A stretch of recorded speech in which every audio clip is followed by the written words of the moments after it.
Kami mengajak Anda untuk melihat situasi terkini di NTT dan kami akan mengajak Anda ke Kabupaten ND. Ada rekan Dasya Hutahuruk di sana. Dasya, selamat siang. Bagaimana penyaluran logistik di sana?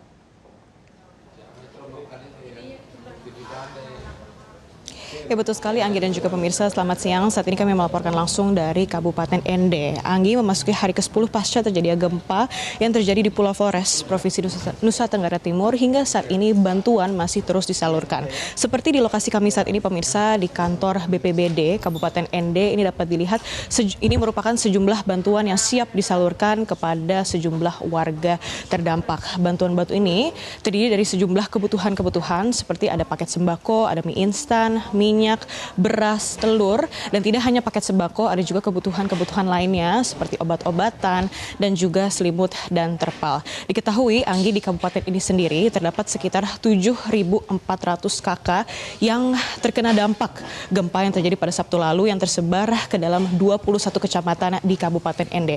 Dan saat ini Anggi sudah 11 hari penanganan, ini ada sekitar 9.600 paket sembako yang telah disalurkan kepada warga terdampak. Dan untuk mengetahui informasi lebih jauh, pemirsa sudah bersama dengan kami Wakil Bupati Kabupaten ND, ada Bapak Dominikus Minggumere. Bapak apa kabar? Baik, terima kasih Metro. Ya. Bapak mungkin bisa jelaskan untuk penanganan bantuan, proses pendistribusian bantuan di Kabupaten ND saat ini seperti apa Pak? Sesuai dengan data yang ada pada kami, sebelum saya menjelaskan tentang bantuan, kami saat ini bersama Kalak BPBD Kabupaten ND, Bapak Dandim, Bapak Asisten 2, dan seluruh unsur terkait dari TNI Polri. Saat ini kami sudah masuk di tanggal 25 ya, penanganan pasca bencana. Nah, untuk distribusi bantuan memang sudah seluruh sasaran yang terdampak sudah dikirim. Walaupun di sana sini masih ada kekurangannya, mungkin dari ada item-item tertentu, tetapi makin hari progresnya makin baik dan kita sudah melengkapi. Contoh misalnya paket yang ada sembako maupun berasnya kita sudah lengkapi. Hampir seluruh lokus-lokus sasaran yang terdampak sudah kita kirim, termasuk juga lokus-lokus pengungsi. Nah, oleh karena itu kita akan perbaiki terus sambil beriringan dengan itu dengan fasilitasi dari BNPB kita menyiapkan data R3P, ya, rencana rekonstruksi dan rehabilitasi pasca bencana untuk sesegera mungkin progres untuk penanganan pasca gempa, terutama untuk rehabilitasi bangunan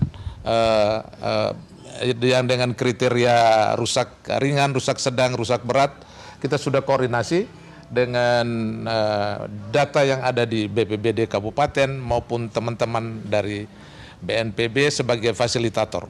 Demikian. Bapak mungkin bisa jelaskan lebih dalam, ini dari pemerintah sendiri bagaimana menentukan agar bantuan dapat disalurkan secara tepat dan juga bagaimana menentukan prioritas warga mana yang harus mendapatkan bantuan terlebih dahulu Pak? Ya, betul. Jadi kita prioritaskan warga-warga kita yang terdampak dahulu ya, yang terdampak ya, terutama dari yang rusak berat ya, rusak sedang juga mereka kita perlu memberikan bantuan terlebih dahulu, termasuk juga yang kita sudah menyentuh yang rusak ringan saat ini. Nah, oleh karena hampir semua wilayah di Kabupaten ND dari 21 kecamatan ini terdampak, maka kondisi terakhir ini untuk wilayah-wilayah yang terisolir, yang kemarin-kemarin itu secara transportasi sulit. Nah, hari-hari ini kita sudah mulai kerahkan ke lokus-lokus ke sana dengan kerjasama dengan TNI dan Polri. Kita bahu-membahu menuju lokus-lokus itu, termasuk Pak Bupati sendiri, Bapak Dandim, Bapak Kapolres, mereka turun. Kemarin juga Bapak Wakil Gubernur Nusa Tenggara Timur juga turun di 5 desa, ya, Wolotopo Timur, Reka, Ngalupolo dan di Kekasewa. Nah, ini kita yang seperti itu yang kita segera lakukan. Tentu ya, di sana sini masih ada saja yang belum tersentuh secara komprehensif misalnya. Nah itu yang kita butuh laporan dari teman-teman dari lapangan, dari kecamatan maupun dari desa. Demikian. Bapak, mungkin terakhir, ini setelah bantuan darurat ini tersalurkan, apa yang menjadi fokus pemerintah ND sendiri Pak untuk membantu warga masuk ke tahap pemulihan Pak? Ya, sebagaimana kita ketahui waktu tahap darurat ini kan tinggal 4 hari, ya sesuai SK Bapak Bupati maupun tanggap darurat 14 hari. Nah, segera setelah itu kita masuk ke tahapan yang namanya transisi menuju pemulihan. Nah, oleh karena itu kita butuh perencanaan yang komprehensif. Yang saya sebutkan tadi R3P, ya, rencana rekonstruksi dan rehabilitasi pasca gempa.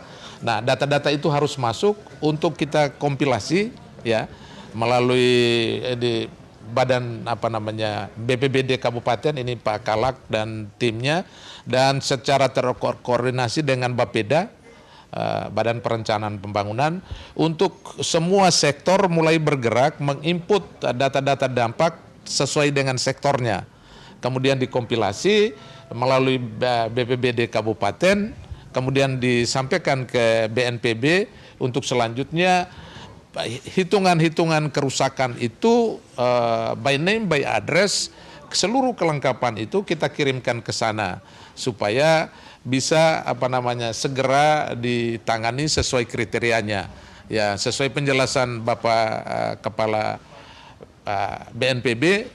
Khusus untuk yang rusak ringan itu mendapat bantuan yang 15 juta, rusak sedang 20 dan rusak berat 30 dan rusak berat yang 70. Nah, sesuai dengan saya kira syarat-syarat teknis maupun lain-lainnya, saya kira itu menjadi domainnya BPBD Kabupaten dan BNPB Pusat. Demikian. Oke, siap Bapak. Terima kasih banyak untuk waktunya. Sama-sama. Sukses selalu. Terima kasih banyak ya Pak. Sama-sama, Ya, Anggi dan juga pemirsa, itulah tadi perbincangan singkat kami dengan Wakil Bupati Kabupaten ND. Pasti diharapkan dengan bantuan yang terus disalurkan dan juga yang akan memasuki tahap pemulihan, diharapkan agar warga ini dapat terbantukan dan juga masyarakat dapat hidup kembali seperti semula. Kembali ke studio, Anggi. Dasya Tauruk melaporkan dari NTT. Terima kasih. Jelajahi cara baru mendapatkan informasi. Download Metro TV Extend sekarang.